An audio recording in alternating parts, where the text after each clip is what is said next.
In this country, I have a saying, it's not what, but who you know. The problem with that is people are going to look at this business card and say, hey, who's Harvey Milder? And they're just going to throw it in the bin. In this video, Harvey Milder, an Australian university lecturer and finance broker, teaches you how to improve your networking skills to help you get a job in Australia or start a business. Hope you enjoy. I am a finance broker and I also teach a class at a university as a lecturer. I teach entrepreneurship, so it kind of flows into what I do on the outside, and I'm often able to use my own practical experience in that course as much as a theory that they wish for me to parlay to the students. How important is networking for career growth and business development? It's everything. In this country, I have a saying that it's not what, but who you know. And that's where networking comes into play. A lot of people might be tempted to just go onto the internet, maybe onto a job website and keep hitting the refresh button until they find the job or several jobs they're looking to apply for. But for me, in both this job and in my business, obviously with the business I started myself, but even within the university job, I got that position by cold calling, even though many years ago I didn't have any prior experience in lecturing. All I knew was from my own university studies, what I liked and didn't like from other lecturers. I was very confident speaking in front of people, and I use that as a way for me to get into that particular line of work. How do you create trust? It's all about sitting down with people. It's about understanding them, listening to them. I find that, giving good eye contact, a firm handshake, it sounds really basic, but that's all it really comes down to. It's the nuts and bolts of communication, really. So speaking to people, listening to what their goals are, giving them space to be themselves, which again, it sounds very simplistic, but it works. How can people start conversations at networking events? So there are about 1 million ways that you can network with people. You can follow one of your interests, whether that be my gym, for example, has a basketball league where you can just join and then you can meet people that way. So you can network by speaking to people before, during, and after the games. You can join professional networking groups. There's a number of them out there. And I think as for the networking part, you've just got to go out there and give it a go. Be willing to hold out your hand, say, hello, my name's Harvey. This is my first time I've been here. And I think you'll find that people actually respond really well because oh my goodness, thank God I'm not the only one that's the first time. So now you've obviously started to you've got something in common. You can use that as a platform to build a deeper relationship. I generally like to start on something very general. So it's like, oh, this is my first time here perhaps, or what can you expect? Maybe if it depends on the event as well. So maybe if it's an art gallery, you can start to talk about some of the pieces there. If you've been to an event where somebody is speaking, you can actually say, well, what did you think of this topic or the other topic? Did you agree with the speaker? If it's something in sport, you can clearly talk about that. Do you mention your business in the first conversation, or do you wait? A very common question is, what do you do? And for work. And so it makes it very easy. And a lot of people expect to be asked that question, and as well, they also ask that question too. So it makes it really easy to talk about your business. And then, they might ask a question, okay, do you do commercial finance? I've actually been looking for a loan. Or, maybe it might be, what do you think of what's going on with the rates out there? So they'll usually find something to talk about. In finance, it's quite easy because people have always got an opinion about something or a question about what's going on there. But almost in any business, there's a talking point for most people. Even if it's something very unique, like, wow, I've never really heard of anybody does that. Can you tell me about it, for example? How do you keep in touch with those people without coming across as pushy? You've got to kind of read the room in a sense. What do I mean by that? You've got to look, communication goes just beyond words going backwards and forwards, also the body language. So if you can see that you're getting along with somebody, I think it's really important to say, look, why don't we catch up for a coffee another day? Or, here's my business card or whatever. If you need a hand with a loan, maybe we can sort something out. Or if you wish to call me, I think it's always good to give them the option. And yes, I do believe in following up once, but if they don't respond or whatever, let it go and let them kind of come back to you. Do you have any networking advice for all those people who are moving to Australia, but perhaps they're not familiar with the culture? If it's more for jobs, I recommend that you actually look for groups, or maybe look for groups where you're more likely to find professional people. Now, that doesn't just mean business networking groups. I mean, for example, you could join car clubs or even some of the sporting clubs you're looking to join. You'll often find people who are professionals and they're just looking to get their daily exercise. This is a way for them to do it, whether it be at a gym or a basketball club. So Australians are usually quite open, I find. Sometimes they can be a little bit shy to make the first move, so I think it's a good idea for you to actually do that. And especially if you've got an accent or something, I'm sure that there might be people who are a little bit self-conscious of that, but you can use that as an advantage. the Australian will often ask, I find, oh, where are you from? And then the conversation will start to, how do you find Australia versus, wherever you're from, and what are the good things and what do you miss and what do you like and all those sorts of things. And those types of conversations are actually the sorts of things that build connection. And connection can lead to opportunity and or friendship. How can introverted or shy people improve their networking skills?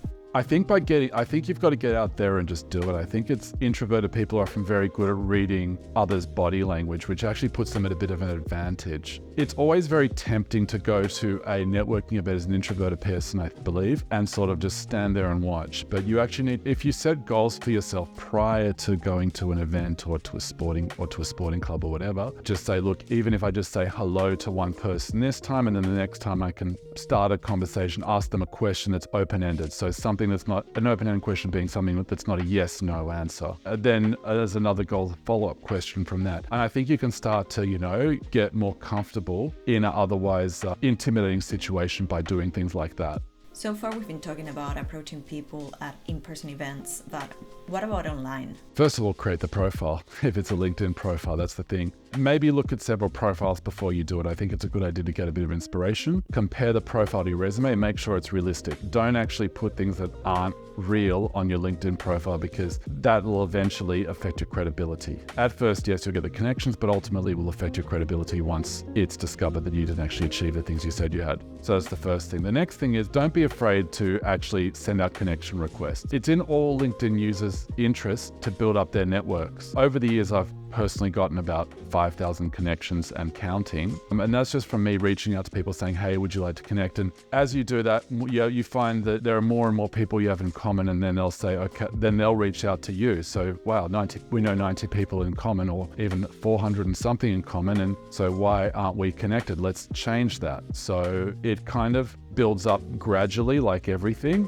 And then, obviously you can then start to use that to make posts like, say, hey, I'm looking for this, or hey, I've achieved this. Does anybody need any help with this? I look at people who would likely need my services. So I'd be looking for people who are in property development. I'd be looking for people who are accountants. When you send your request to connect, what do you write in your message? It can be something as simple like, we know a lot of the same people, so we should connect. And, or how do you know this person? How do you know that person? It could be something like, well, maybe, I see your XYZ profession. Maybe would you like to meet up for a coffee? I see also that you work in the city, for example. Maybe we can meet up for a coffee there. Always try to bring them down to your area, but sometimes it's not possible logistically. So be open to meeting up with people. I think LinkedIn is best used as a platform to try to meet up with people personally, rather than just continuing online dialogue, much like a dating website, really, that you want to really use it to actually, the goal is to meet meet the other person in person. So you're basically trying to find something in common. That's correct. So for example, if in my case, if it's an accountant, they've got somebody who wants finance, a client that wants finance rather, they're looking to send to somebody who can get them that finance, because it enhances their professional profile as much as it enhances mine. So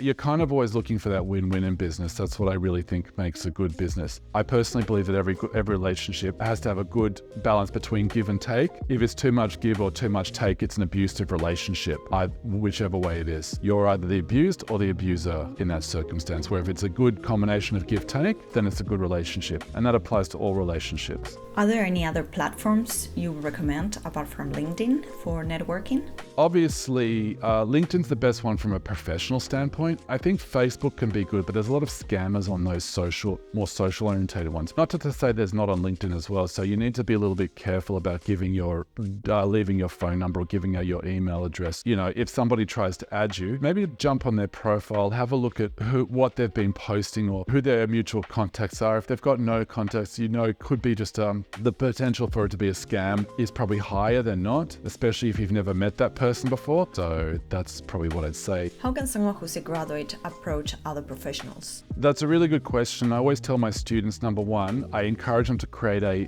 LinkedIn profile they haven't done so already. And I'm always happy to accept them because, that's what I do. And it's also, for me, I want to see them succeed. So it's best for them to start in that way. So the other thing I'd recommend to students is to actually add each other on LinkedIn. And that way they've got a bit of a base. Again, maybe reach out out, maybe look up people in a certain organization, reach out to them, say, if you can, send them a message, say, look, I've always wanted to work for BMW or whatever company really appeals to them, and then to actually add people there. You can also use the LinkedIn to actually contact them directly. So for example, this is how I got my first job at university. I actually jumped on LinkedIn. I looked up, lecturers at a number of universities. I would then contact the main number of said university and ask the switchboard, can I speak to insert name of person from LinkedIn? And then they'd say, yes, sure, I'll connect you right away. I'd say, before you do, can you give me their direct number? Just in case they weren't around and I was able to call them without going through the whole process again. And then once I was able to get onto them, I would be able to then give them my pitch and sell myself. And that's how I actually got into the university system. How do you pitch yourself? You always need to put yourself in the other person's shoes and look at what they're looking for. So that's the big thing. What do they want out of it? And when I was a university student, the thing I noticed was a lot of the lecturers there they'd all gone from, high school, done the university, did their PhD, and then were lecturing. Therefore, there were not that many lecturers with practical experience. So I was able to then come and say, hey, I've got education. I don't have a PhD, but I have up to a master's level of education, but I have all this practical experience both at a corporate level and at an entrepreneurial level. So that was my unique selling point. I turned what was seemed to be a disadvantage into an advantage, and that's how I got my first opportunity. So how can people identify their unique selling point? It can be hard. I mean, also within that, I can also tell you I didn't get the first job I applied for. In fact, I spoke to one person. He grew up near me, and we were able to say, oh, do you know this person, that person? Did you ever go to this place or this place? And then he said, look, it's given 2 days. I'm going to speak to the guy who I report to, and then I'll put in a good word for you and just give him a call, and you should be all good. Well, I did just that. I gave the guy a call, and he screamed down the phone at me, and I realized it went very quickly. I wasn't going to get that job. So there's a lot of resilience there. You need to have that. That's the first thing. Expect to get some rejection. You might come with a really good positive mindset, and that's a great thing, but you're going to get rejection. That's part of the process of networking, unfortunately. However, you're going to get all the opportunity. And the thing was, just keep on going and looking for what people are looking for. Why ask yourself, why would somebody want me over the next person? What do I have to offer? And even write it down on a piece of paper. That will help you come up with with your pitch. And that's the key thing for me. That's how I was able to come up with a pitch, because I wrote down, what do I have over those other university lecturers? Because I surely don't have a PhD, and nor do I have the willingness to go out and study for one. What are the most common mistakes people make when networking? Probably not that different to going to a gym, and that is expecting results very quickly. The reality is it takes a little bit of time for people to trust you. When I first started my brokerage, it took a little bit of time to get my first client. And the reason that's just a natural thing. Like, you need to do a lot of grinding. You need to actually do a lot of networking. It's kind of like planting seeds in the garden. You don't really know what plants are going to sprout up out of that, but you know that something is going to sprout up. You don't know what opportunities are going to come up out of that, but there are going to be opportunities. Believing in the process is the big thing. That's actually huge. Also, the other thing is, when you do get a rejection, not taking it personally, because that's easy to do. I've certainly had a lot of people come to me, they say, we want a loan, then they've gone somewhere else. Unfortunately, that's just the way it is. And, even very experienced finance brokers go through that too. So it's part of the process. And once you understand that and you don't take it personally, I think it makes it a lot easier. And you don't go too far down when you get those rejections. You actually stay, okay, it's just, you stay on the even keel, it's part of the process. I just need to move on to the next opportunity and work towards that. What are your main tips for networking? Number one, make a plan. Work out where the best place for you to network is. Now, I learned from a very young age, you've only got 24 hours in a day and 7 of those days. The question is, how are you going to divide all that time? So set some time aside for networking. That's the first thing, and work out how and where you're best going to utilize that. Don't be afraid to ask other people for tips. I think that's really important. If it's a professional thing, maybe ask people in the other professions. And hint, by doing that, that's actually indirectly a very good way to network too. Sometimes you might need to put some money into it. I myself, I'm exploring the idea of sponsoring a local sporting team. It helps me get involved with the community. So that's obviously going to take some money, but my logos get on their uniform, and that's also obviously a good thing for me. Gosh, how many have I said so far? It's quality, not quantity. I think a very common mistake with a lot of people at network, they'll go to a event and they'll try and slap out as many business cards as they can. The problem with that is people are going to look at this business card and say, hey, who's Harvey Milder? And they're just going to throw it in the bin. All your business cards have been left on the table table. You can go collect them to use them again, basically. I've always been a person who goes for the quality over quantity, which means if I get in a really good conversation with someone, I'm staying right there because I'm building trust and I'm creating a relationship. And on that note, this is also something, I don't know if it's an extra thing, don't underestimate. You might be networking with someone. Now, this other person might need your service, but you know what? In the back of their mind, they're sort of thinking, I know someone that could use this guy. You might not get business from that person directly, but hey, if they start to build that trust, they're going to say, hey, I had a friend the other day or who was just talking about refinancing their home. I can grab the business card, or if he asks for my number, I'll then pass him on to, this other friend of mine. So all those sorts of things are important. Don't be afraid of mistakes is the final one. Every conversation you might say something that might rattle someone a little bit, especially when you're trying to gain business, because you have to take risks within the conversation. Now, as long as it's not insurmountable, like you don't say something that's insulting, you can always bounce back from those little mistakes. Like, people are more open-minded and they'll allow for you to have different opinions. They'll allow for you to have different opinions more than you expect, and they'll actually show appreciation for you having the courage to express those different opinions. So I think that's actually a really good thing to remember as well. As long as you approach those things sensitively, I think that'll actually do you one thing. And one for a bonus, have fun. It's actually an amazing process when you get to meet and communicate and network with somebody. Don't look at it, if you look at it as work, I think everything I've just said is irrelevant. You have to enjoy the process, and that's the biggest thing of all. What's the name of your business? The name is Get Alone with Harvey, and you can look me up on getalonewithharvey.com.au. Otherwise, feel free to look up my name, Harvey Milder, on LinkedIn, and feel free to add me. Don't forget to message though, as I advised.